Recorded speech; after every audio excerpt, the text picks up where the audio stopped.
मुझे बुरा लगता है क्योंकि जितनी मुझे अपनी माँ पूजनी है उतनी मुझे मोदी जी की भी माँ पूजनी है। मुझे लगता है ये उनकी आपसी सिर्फ उटव्वल है। उन्होंने पहले खुद अपने लिए कहा, फिर मोदी जी के लिए कहा, अब नई नई बातें करें। लेकिन उन्होंने जो कल अंग्रेजी पर कहा वो अमित शाह जी पर एक करारा तमाचा है। अमित शाह जी कह रहे थे अंग्रेजी आने वालों को शर्म आएगी। वो कह रहे हैं कि मैं बचपन से अंग्रेजी पढ़ा, ऐसे उपन्यास पढ़े मैंने। बड़ा द्वंद्व चल रहा है संघ और बीजेपी के बीच में आज की तारीख में। लेकिन इससे हमें क्या।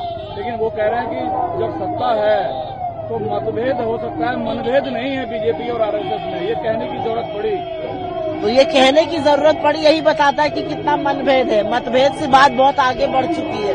अगर कहना पड़े कि हमारे बीच में मतभेद है और मनभेद नहीं है तो आपको और मुझे, आप तो प्रबुद्ध पत्रकार है, पता है कितना मनभेद है। ये भी कह रहे हैं कि एक एक परिवार को 3-3 बच्चे जन्म देना चाहिए। आरएसएस के समर्थकों को क्या कह रहे हैं मुझे नहीं पता।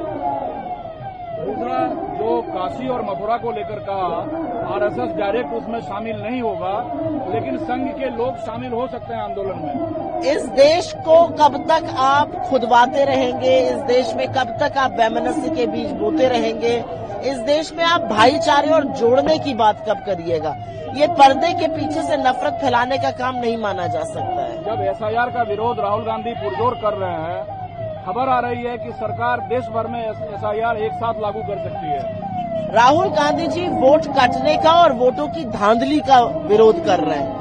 अगर आप 2 साल पहले एसआईआर करके वोटर लिस्ट ठीक करना चाहते हैं, हमें उससे ऑब्जेक्शन नहीं है। हमें ऑब्जेक्शन है जो बिहार में किया जा रहा है, जबरन लोगों के वोट काटे जा रहे हैं, कई वोट बढ़ाए जा रहे हैं, उससे एक दिक्कत है। क्या सरकार नैरेटिव चेंज करना चाहती है पूरा का पूरा? सरकार के हाथ से नैरेटिव निकल चुका है। नैरेटिव बिहार की सड़कों पर आपको दिख रहा है। 4 साल के बच्चे वोट चोर गद्दी छोड़ के नारे लगा रहे हैं। नैरेटिव सरकार के पास नहीं है। सरकार पूरी तरह से वोट चोरी करते हुए पकड़ी गई और इसीलिए नीलबटा सन्नाटा, बिल्कुल जो सुई टपक सन्नाटा था वो मोदी जी की तरफ से दिख रहा है। अगर जवाब नहीं दे रहे हैं राहुल गांधी के सवाल का, क्योंकि चोर की जब चोरी पकड़ी जाती है तो वो कभी जवाब नहीं देता है। जवाब वो आदमी देता है जो बेगुनाह होता है, उसको पकड़ा जाता है, वो शोर मचाता है, वो प्रतिकार करता है। चोर अगर रंगे हाथ चोरी करते हुए पकड़ा लिया गया है तो वो कभी प्रतिकार नहीं करता है। वही काम नरेंद्र मोदी कर रहे हैं, सुई टपक सन्नाटा।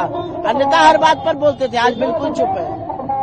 पूरी बीजेपी आप देख रहे हैं कि कल वाली एक वीडियो को लेके पूरी बीजेपी कांग्रेस पर हमलावर है और मोदी के अपमान से जोड़ रहे हैं इन चीजों को। मुझे ऐसा लगता है कि मैंने उस वीडियो को सुना नहीं है, देखा नहीं है। जो मैंने सुना है मैं उस पर अपनी छोटी सी एक वक्तव्य देना चाहती हूँ कि किसी की भी माँ हो वो पूजनीय है और हम जैसे लोग जो सोनिया जी और इंदिरा जी को अपनी माँ मानते हैं, हमारे यहाँ तो महिला को ऐसा पूजनीय माना जाता है, यत्र नार्यस्तु पूजन्ते रमन्ते तत्र देवता। किसी ने अगर ऐसी कोई ओछी हरकत करी, उस मंच पे हमारे कोई नेता नहीं थे, उस मंच पे हमारे कोई कार्यकर्ता नहीं थे, किसी ने अगर ऐसी ओछी हरकत की है तो उसकी तफ्तीश, उसको सजा मिले। लेकिन प्रधानमंत्री की एक गरिमा होती है और ये जो भक्त ब्रिगेड है ये उस गरिमा को, इस बात को बार बार कह के तार तार कर रहे हैं। मुझे बुरा लगता है क्योंकि जितनी मुझे अपनी माँ पूजनी है उतनी मुझे मोदी जी की भी माँ पूजनी है।